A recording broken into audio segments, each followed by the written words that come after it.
All right, joining us now, we have CNN national security commentator and former House Intelligence Chairman Mike Rogers and Director, President, and CEO of the Woodrow Wilson Center, Jane Harman. Great to see both of you. Mike Rogers, it's been a bizarre week. And I mean, I was just saying to John yesterday, did Helsinki only happen on Monday?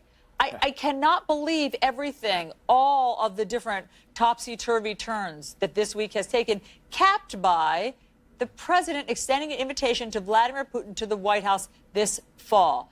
Can you just make sense of everything that we've seen this week? No, I cannot. What worries me about that, and I thought Dan Coats did a fine job of trying to play it off and try to put a little humor on that problem.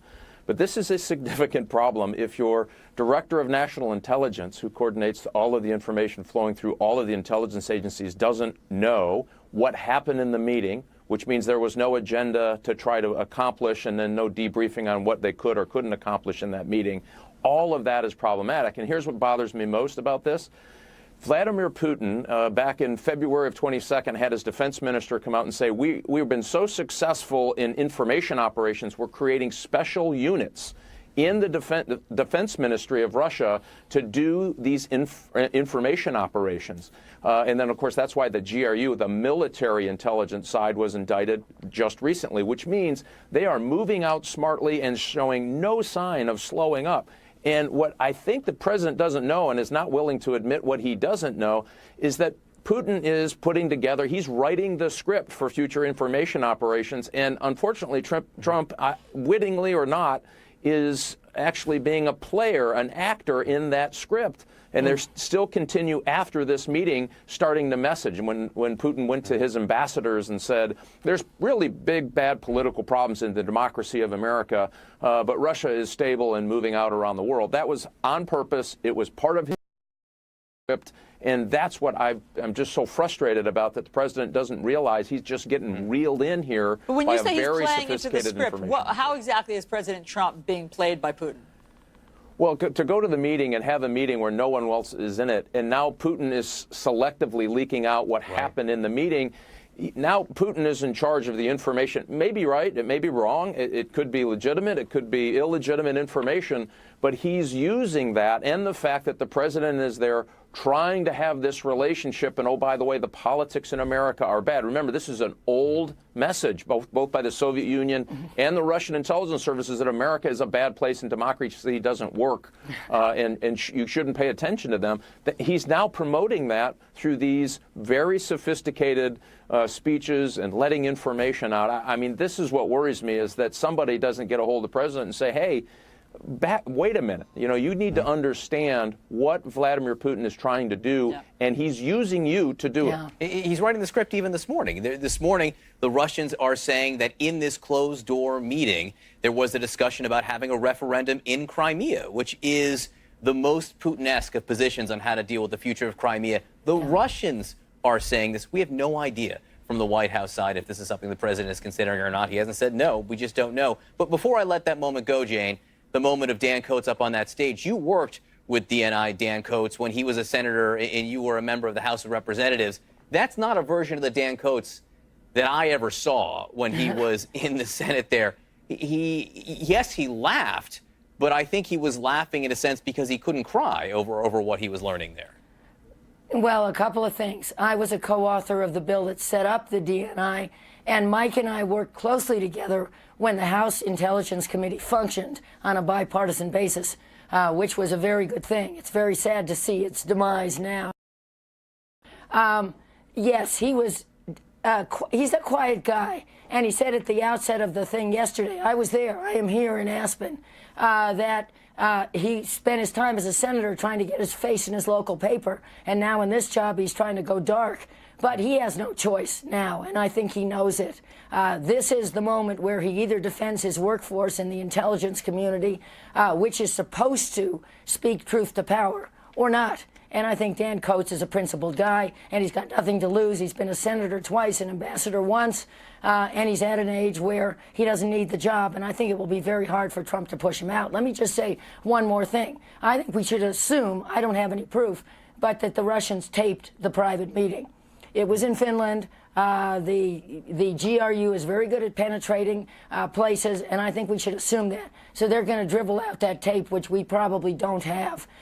If Putin comes to America, let's also assume there may be further indictments, maybe including Americans, before he gets here. And there will probably be more detailed information about not just the fact that the GRU directed the malign interference last time and this time, but that Putin directed the GRU to direct.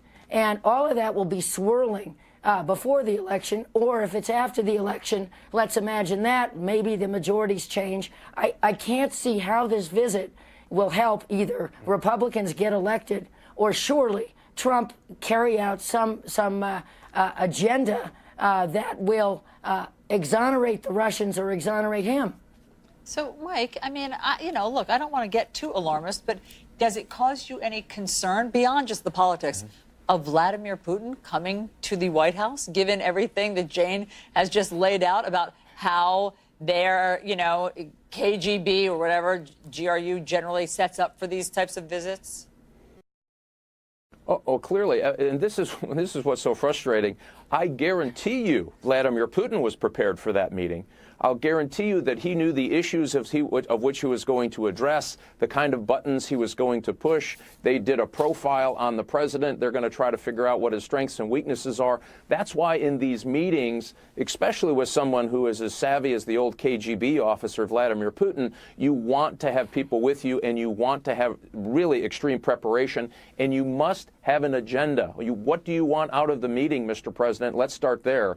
To go just to be friends and have a group hug and a selfie is dangerous policy when you're talking about someone who is actively working against the interests of the United States. I mean, this is the guy that invaded Crimea. He occupies 20% of our ally, the country of Georgia. He's just killed somebody in Great Britain because they had the courage to stand up and say the system that he runs is wrong. There's a list of reporters that he has had killed in Russia within the last couple of years. You want to give this guy a national stage at the White House at a time when we know that most Americans at least appreciate they tried to influence U.S. elections? This is what worries me. That is a very short-sighted, I can fix this, by God, no one else can, but I'll do it. And it flies in the face of what we watch Vladimir Putin doing after the Helsinki meeting. Jane, you're shaking your head. Yeah, I'm agreeing with Mike. I'm imagining the agenda, which is maybe one more time Russia helping with North Korea. By the way, we have no timeline for an agreement with North Korea. We threw out the Iran agreement, which was working to some extent. Everyone at least agrees on that. Now they can renuclearize, and that could start an arms race in the Middle East. If we have no timetable with North Korea, we've already reduced our military exercises in South Korea. We may do other things. And if the region perceives that our nuclear umbrella is coming down, they're going to nuclearize. So I don't exactly see where Putin fits into a movie that's going to make the world more stable, and that the friendship we're building with Putin, and I do think we should be talking to Putin, but as Mike says, not giving him the red carpet treatment in the capital of the United States when he's demonstrated enormously bad behavior to us and all of our allies in the last period of years. Jane Harman, Mike Rogers.